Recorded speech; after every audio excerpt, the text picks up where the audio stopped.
Tawagin mo na lang akong Obet, Brother Bador. 38 years old, isang driver. May asawa at 3 anak. Taga San Juan City po ako. Sa aking kabataan, iminulat ako ng aking ama sa kanyang trabaho bilang isang jeepney driver. Sumasama ako sa pamamasada pag walang pasok sa eskwela. At kahit paano, sa katitingin sa mga piyesa ng jeep, unti-unti ko pong napag-aralan. At hanggang matutunan ko mag-drive. Hanggang sa aking pagbibinata at makapag-asawa, eto na ang aking ibinuhay sa aking mga mag-ina, Brother Bador. Mahirap na masarap, mamasada. Ang kalaban mo ay ang pananakit ng likod, balakang, dahil nga sa tagal ng oras sa biyahe at pamamasada sa kalsada. Aaminin ko po, Brother Bador, nakakaramdam na ako ng pagkabagot, pagod, pananakit ng katawan sa aking trabaho bilang jeepney driver. Siguro dahil bata pa lang ako, ito na ang aking natutunan kong trabaho. Isang araw, may napansin po ako sa aking katawan. Pakinggan niyo po ang aking kwento.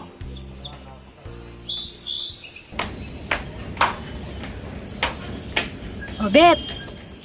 Obet! Gumising ka na nga dyan? Di ka ba mamamasada? Uy, Obet! Uy! oh, Mainit ka pala. Ano bang nararamdaman mo? Gusto mo bang pa-check up tayo sa doktor? masama ang pakiramdam ko. Mukhang tatrangkasuhin yata ako. Kuha mo nga ako ng gamot para bumaba ang lagnat ko at pagpawisan ako. Abay, kumain ka na muna ng almusal para may laman ang tiyan mo bago ka uminom ng gamot. O, sandali lang. Paghahanda kita ng tinapay at kape.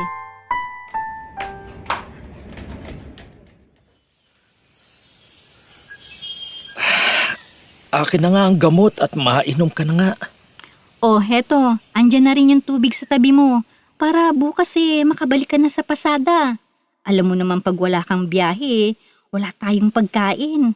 Di sapat ang tanggap ko sa pananahi. Oo, alam ko yan. Huwag ka na maingay. Lalo akong magkakasakit sa'yo eh. Ikaw na tao ka. Sinasabihan ka lang ng totoo.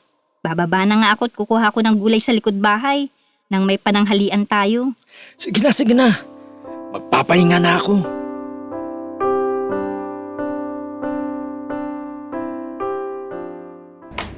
O, kumain ka ng madami nang manumbalik ang lakas mo.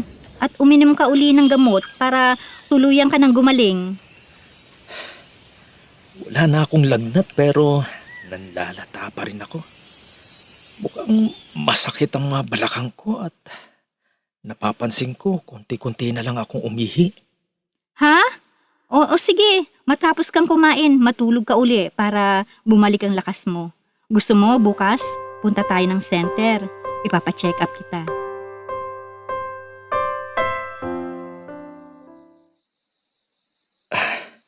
Nilalagnat pa rin ako kahit uminom na ako ng gamot. Kanina pagka pananghalian natin. Dapat siguro bukas ng umaga dalhin na kita sa center. Ipa-check up na kita para malaman natin ano bang sakit mo. O sige na, matulog na tayo.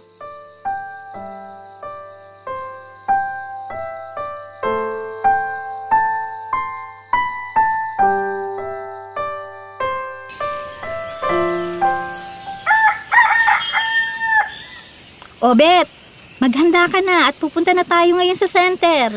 Oo, nakabihis na ako.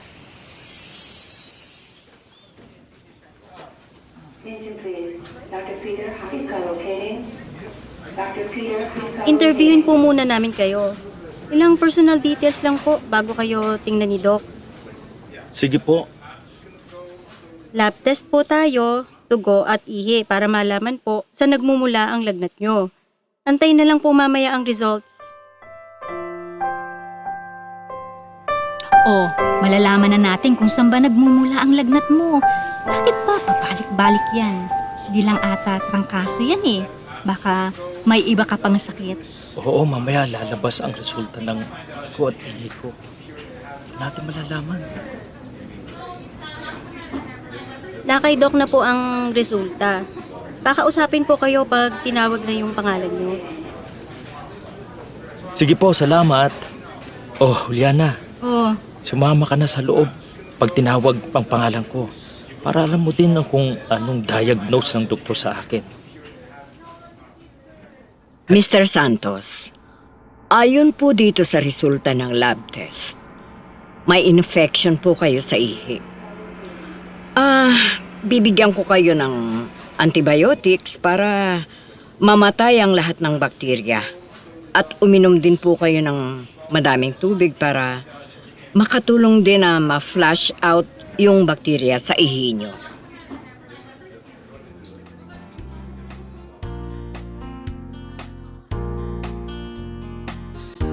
Brother Bador, nalaman po namin ni Mrs. na may UTI o infection ako sa ihi. Kaya pala laging masakit ang balakang ko at unti-unti na lang akong umihi. Dahil marahil sa tagal ng pagkakaupo sa pamamasada, kahit po ang pag-inom at pag-ihi, paminsan-minsan na lang. Sa ngayon 3 beses na lang po muna akong malabas at namamasada. Bata pa ako sa edad na 38 at ayakong mabiyota nang maaga si Mrs. Pagpayuhan niyo po ako. Nagpapasalamat at gumagalang, Obet ng San Juan City.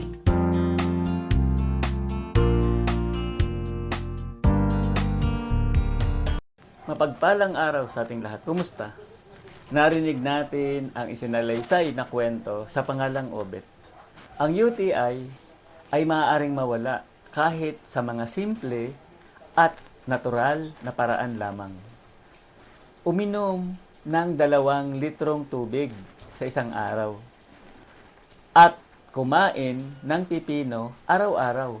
Ang pagkain ng matubig gaya ng pipino ay panlunas para sa UTI.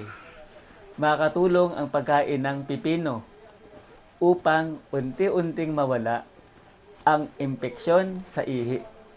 Makakatulong ito para ma-flush out ang mga bakterya sa katawan. Uminom din ng sabaw ng buko. Mainam ang malauhog. Ang sabaw ng buko ay kilala bilang isang epektibong panlunas sa UTI. Genesis 1:29. Ibinibigay ko rin sa inyo ang lahat ng uri ng halamang nagkakabinhi at mga bungang kahoy bilang pagkain ninyo. Nagtatanim tayo at pinapahalagahan nating mabuti ang mga halaman. Lumalakas at nakakaramdam tayo ng kasiyahan sa pagkain ng mga ito. Kumain tayo ng mga masustansya na pagkain dahil ang buhay ay regalo para mag-enjoy. At habang may buhay, may pag-asa. At ang ating pag-asa ay ang pag-asa kay Kristo. Halika, manalangin tayo. Heavenly Father, lumalapit po kami upang idulog ang kagalingan ng mga may sakit. Haplusin niyo po pagkalooban ng panibagong lakas upang muling makapaglingkod. Ito po ang aming panalangin sa pangalan ng aming Panginoong Hesukristo. Amen.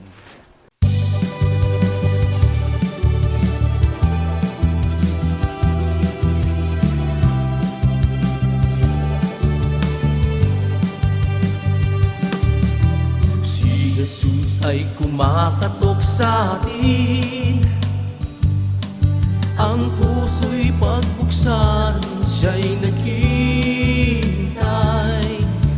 Huwag mag-alinlangan upang maliwanagan. Ikaw, ako, tayo'y kanyang minamahal. Ito ang dapat na malaman ko, na tunay siyang nagmamahal sa akin. Dapat lamang